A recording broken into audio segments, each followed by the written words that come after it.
Bienvenue sur le permis accéléré, la chaîne dédiée à la conduite et au code de la route.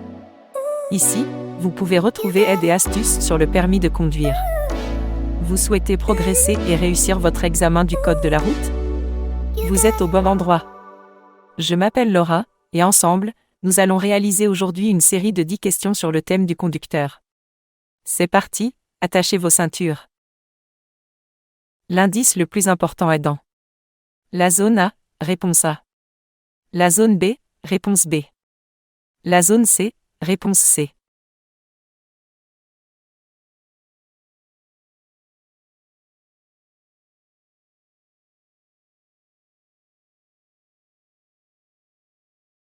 Des piétons vont traverser, je vais devoir leur céder le passage.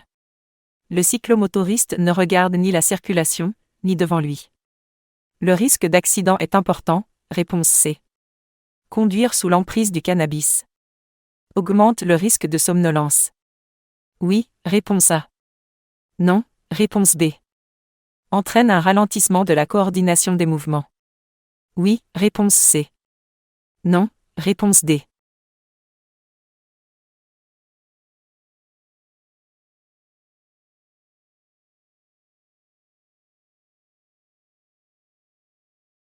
Conduire sous l'emprise du cannabis a de nombreux effets incompatibles avec la conduite, notamment l'augmentation du risque de somnolence et le ralentissement de la coordination des mouvements, réponse A et C.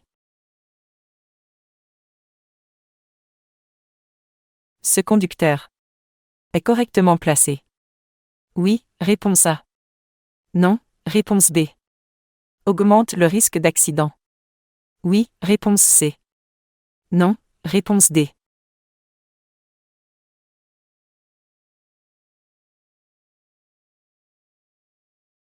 Ce conducteur empiète fortement sur la voie des véhicules arrivant en sens inverse. Il augmente fortement le risque de collision frontale, réponse B et C.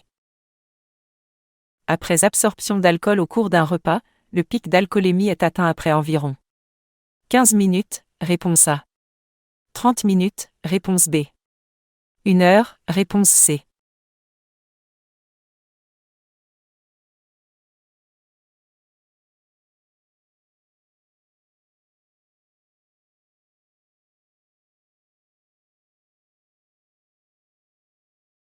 Le pic d'alcoolémie est atteint après environ 1 heure si on a mangé.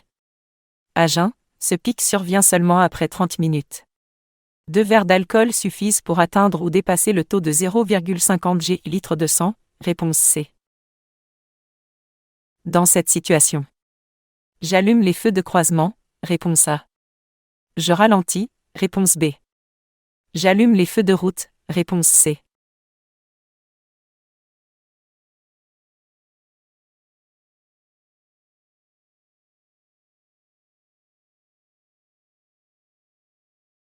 Ce panneau impose l'allumage des feux.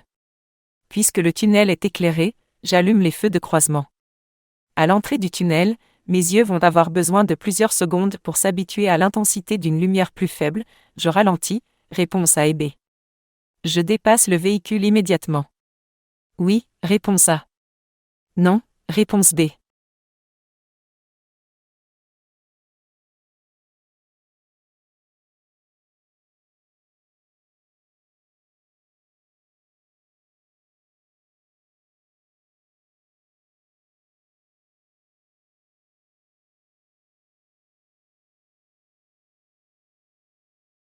Ce véhicule est immobilisé sur la chaussée, mais je ne le dépasse pas immédiatement. Je laisse d'abord le camion terminer sa manœuvre, réponse B.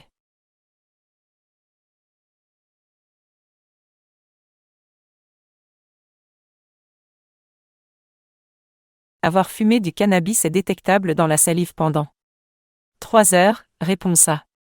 3 jours, réponse B.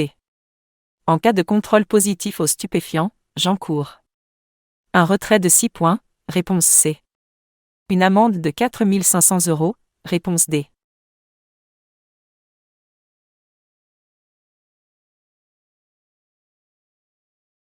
Pour éliminer complètement un joint de cannabis, il faut 3 jours. Ce délit est passible d'un retrait de 6 points, d'une amende de 4 500 € et de 2 ans de prison, réponse B, C et D. Fumer en conduisant peut être dangereux. Oui, réponse A. Non, réponse B.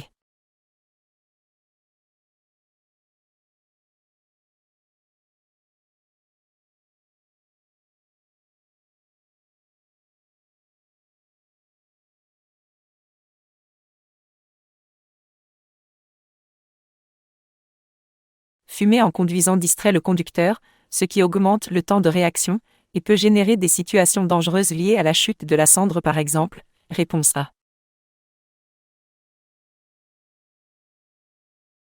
Je dois pouvoir m'arrêter avant le début de la zone d'incertitude du piéton. Oui, réponse A. Non, réponse B. En ralentissant, je réduis la distance d'arrêt. Oui, réponse C. Non, réponse D.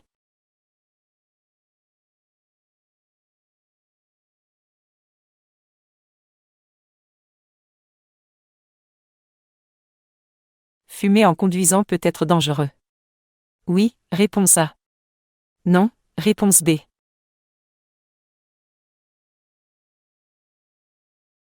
En cas de danger, un conducteur agit sur le frein. Instantanément, réponse A.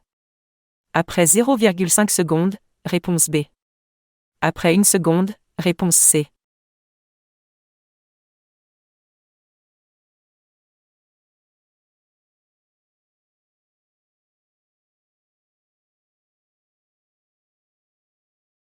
Dans un premier temps, le conducteur perçoit le danger.